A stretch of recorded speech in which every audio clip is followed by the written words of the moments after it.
Hey guys, welcome back to another video, and today I'm here to talk about two stocks that I think are great buys right now. I think pretty easy money, you probably can't go wrong buying either of these stocks right now. So if you do enjoy this video, be sure to smash that like button, also subscribe to the channel. I really appreciate the support from you guys, and let's get right into it. So the first stock that we're actually here to talk about today is none other than Google, ticker symbol GOOG or GOOGL. Either are cool, it doesn't really matter which one you get. They're pretty similar. So to start off, Google, the thing that really sticks out to me is their PE ratio. This has been lower, but Google stock has been rising a lot. I've been making videos about it, pretty much all year, all the way from when it was at this, 150, 160 mark. It was really cheap. The PE ratio was, I think, 20, which is insane to think about now, but PE ratio is almost 28. Main reason we're going to compare this is the PE ratio for Google is 28. We'll round up. P ratio for Amazon's 36, or for Apple is 36, much higher. We check Amazon, the P ratio for Amazon is almost 35, we see right there, 34.53. And then the P ratio for Microsoft, another company, very similar in the space, is 35.35. So these are very high PE ratios for companies that are very similar to Google, very comparable. I think that, they're pretty interchangeable, to say the least. So it's pretty, interesting that Google's P ratio is so much cheaper, so much less than this. There are reasons for that, maybe AI scare, thinking that maybe Google's going to go down. But I think that this is a pretty easy metric to base your investing off of and say, okay, I'm pretty sure Google's going to go up because they're so undervalued. So I wanted to take a look at their earnings presentation. Google's making a lot of money. Their revenue is up 16% year over year. I mean, they're still doing that. Nothing's changed with Google in that regard. Income from operations is also up a very good amount. I always like to see that. So net income is up 33%. That's really good. That is an amazing growth rate for Google. If they can keep, that 33% net income year over year, they're gonna have a P ratio, higher than 30. Alphabet's revenues and operating income, we see it's up 16%. Their revenues right here. We see the cost of revenues, not really worried about that. What I am worried about is where is this money coming from? So the main scare is their search engine. This does account for, I think, more than half, if you do the math here. I mean, much more than half. But more than 2/3 even of their revenue is from their search engine and others. So that's pretty much, the ads that they're putting out. That's more than half of where they're getting everything. So that's why people are scared. They think AI is going to take over Google's search engine, which is, the primary driver of revenue growth. YouTube ads are a big one. YouTube, that's where you guys are watching it right now. You probably saw an ad before this video, so Google made money on that. Google Network, I'm not really worried about that. That's kind of, their devices, not their devices, but the network that they run, everything intertwined in that space. But then they have subscriptions, platforms, and devices, which is growing at 21% year over year. They own, Google Pixel, things, Androids like that. Androids are a big phone, maybe not in America, but worldwide they're pretty big. So that is a big part of their business. And then also subscriptions and platforms. There's YouTube Music, there's YouTube TV, which I personally have. Also platforms and things of that nature. So Google is not just, a search engine. It is a big thing of the company. That is their main thing. But also they have a cloud revenue that they're making, which is probably encapsulated in the Google search and others because they're making a lot from this. But you see that's up 34% year over year. I mean, these growth rates are insane. Be up 34%, I mean, the cloud computing aspect of every single business right now, it seems like is rising at those rates, which is pretty crazy. But I mean, that's just the name of the game right now, is to have a cloud computing, cloud engine that people can use, a hosting service. Just like AWS, which is, by far the largest, but they're actually growing slower than Google and Microsoft. So Google might catch up there. Trailing 12 months free cash flow, if we look at, they're purchasing a lot more property as we go along there, and then their free cash flow is actually dropping, but we see it did recover this last quarter here. So not worried too much about that. They're making investments for the future. CapEx for these companies is going up a lot. So that's their investor, presentation right there. But the main reason that I'm buying Google stock is because of Waymo.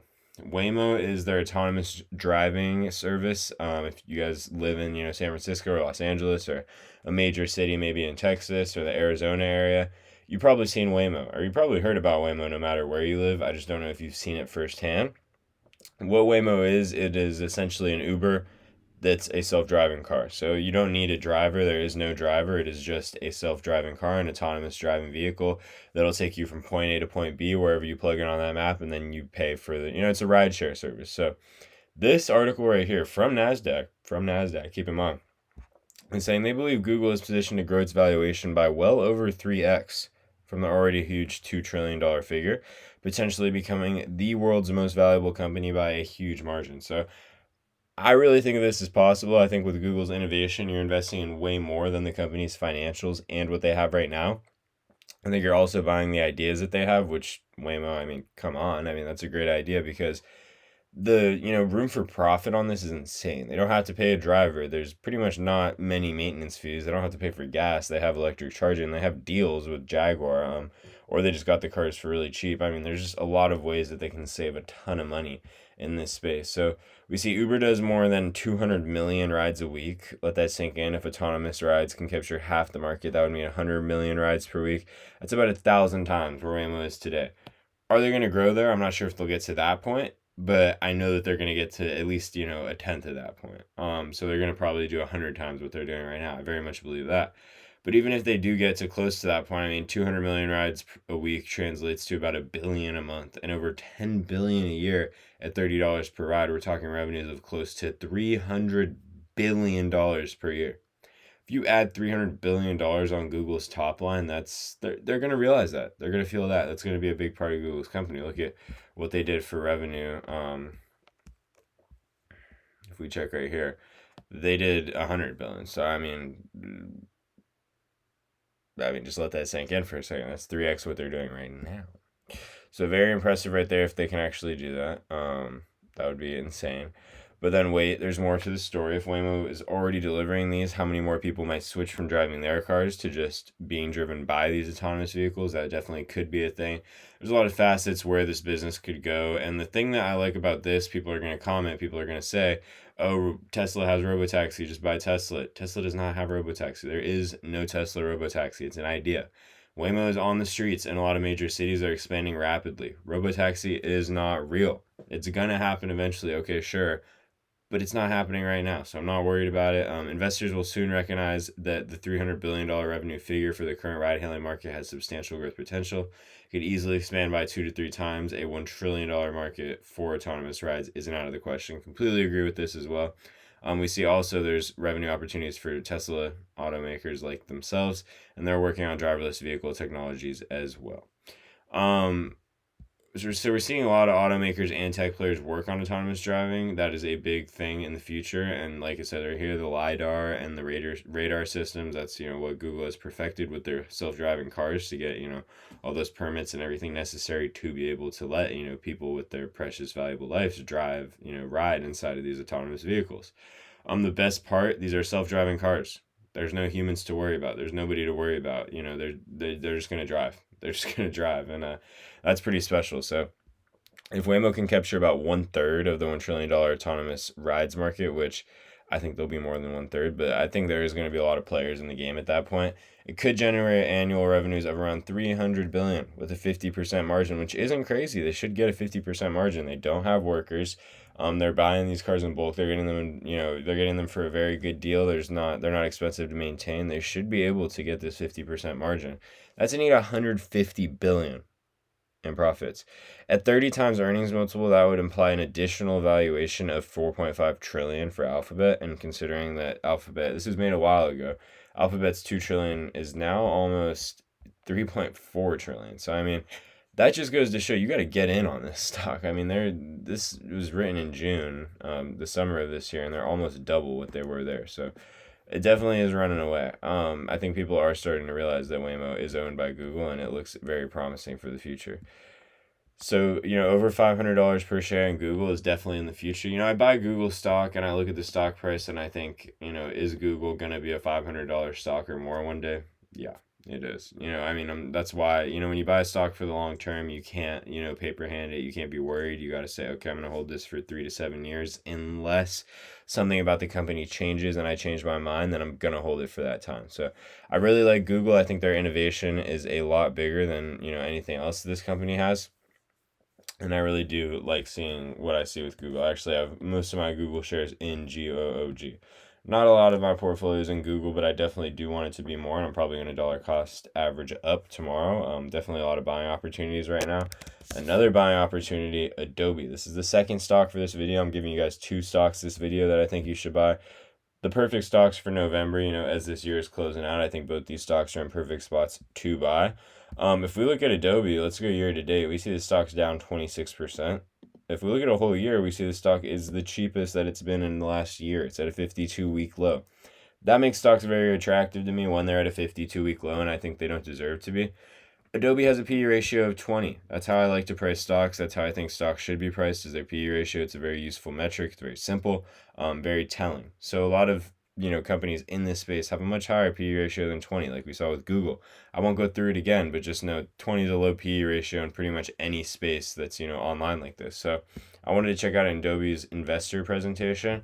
Their investor meeting is pretty similar to Google's, but a little bit longer maybe. So we see they're reporting, good financials across the board. The only reason that a company should drop like that is if guidance drops a lot or the company's losing money. I mean, there's no reason that any company really in this space, especially, should drop from 415 to 330 on a year like this, where the company's growing. Their financial targets as of this time a little bit earlier in the year, we see that their total revenue they're expected to do almost 6 billion. That's a lot of money. That's a lot of revenue, not for a company like Google, but for a company like Adobe, that's very good. Financial targets here again, pretty similar. But their customer groups. So we got to see, who's using Adobe. Business professionals and consumers. So business professionals, these are the guys that are able to send out the big bucks. These are the guys that have money to spend on things such as this. We also see creative and marketing professionals. Marketing, one of the biggest, things in one of the biggest money makers in the world. We just saw with Google, whose main revenue is marketing, doing their advertising agency. That's their biggest thing. And then I'm sure a lot of people use Adobe to make those ads that they put on Google. So it really is just a big circle at the end of the day.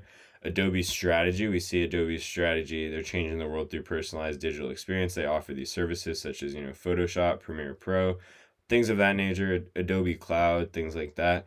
We see a lot of businesses are, getting up there in Adobe. This is one of their biggest, outlets. This is one of their biggest money makers is businesses. And then it kind of just goes over a lot of the ways that they are expanding themselves. This is a very long presentation. I'm kind of just going to skim through it for you guys. So Adobe's growth agenda is to serve these massive and expanding audiences. We see their business, creative professionals, and marketing professionals. Businesses, creatives, and marketers are all going to spend a lot of money. That's Adobe has these paid for services, and they are the best services. That's why they make them paid for. I want to invest in a company that's offering something great, something that I use. I personally use Adobe. I really like Adobe. I think that nothing compares to it. As more people are starting their own business, like we saw, if you guys watched the video the other day where I talked about Shopify, you'd see a lot more people are starting their own business. They're going to need these graphics. They're going to need this kind of, these things that Adobe provides. And I think Adobe's providing them for the right price. I don't think it's too expensive. I don't think it's too cheap. I think that it's just right. I think Adobe has everything priced perfectly. And obviously they do. They've been doing it for a long time. But it's, that's exactly what they do. That's why this company is so great. And they're just happen to be cheap right now. So Adobe's also integrating a lot of AI. This makes it easier on Adobe. This makes their room for growth a lot more possible. Their AI platform right here, we see that Firefly, PDF, and then customer experience models, third-party models. So they're trying to integrate AI right now. It's not like as straightforward as it sounds probably, but they are integrating AI to a lot of their platforms. Creativity is the new productivity. 650 million monthly active Acrobat users. That's a lot. 3 trillion PDFs in the world. Trillion is a lot more than billion. Then over 400 billion documents open in Acrobat annually. So a lot of people use Adobe. Adobe is one of those, apps that's integrated into your computer a lot of the times, at least, Adobe Acrobat. 50 billion visual documents opened in Acrobat annually. So Acrobat isn't really their biggest moneymaker per se, but this is one that's just there. It's just, Adobe is going to be there. Their brand's going to be on your computer. They're just kind of cemented like that. That's what Adobe does. They have these deals with these companies that cement them onto your computer. So yeah, I mean, Adobe, basically the big thing with Adobe is that this is just a company that we know is going to make money. We know Adobe is going to do good. We know that, Adobe really, there's not that much fear here. They're at a 52-week low. If we go to even the all-time of their stock, they're not doing too hot. We see that it had a big dip in 2022 where they went below $300, but before that, they were a $650 company. That's when I like to think in 2021, did Adobe reach its pro? Or did did Adobe reach its pro? No. Did Adobe reach its peak? I don't think so. I don't think that Adobe is the most expensive the company's ever going to be in 2021. I think they still have a much higher ceiling. Whether that's $1,000, whether that's 3,000, I'm not sure where the share price is going to go, but I do think that it is going to be more than set or more than 650. So with that information, I say, okay, I think I'm going to make just about 100% on the low end of things. So that makes me not nervous at all to invest into this. Like I said, P/E ratio of 20 is insanely low. They're at a 52-week low. Very undervalued stock. We also see their earnings are growing. They're beating earnings quarter over quarter. So that makes me feel very good as well. We see they just actually beat right here, and then they're going to report December 10th. So this company is very cheap right now. I think it's a very good investment. There's no reason not to invest in this company. At least pick up a few shares of it. I'm down 2% right now. I don't have a bunch of it in my portfolio. I do want to get some more.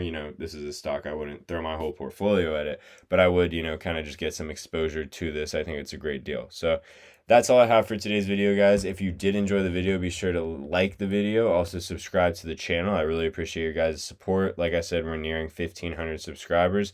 I appreciate you guys for watching, and then I'll catch you in the next video tomorrow. I make daily content where I talk about the stock market, finance, entrepreneurship journeys. And yeah, that's all I have for today, guys. Thank you for watching. Catch you in the next one. Peace.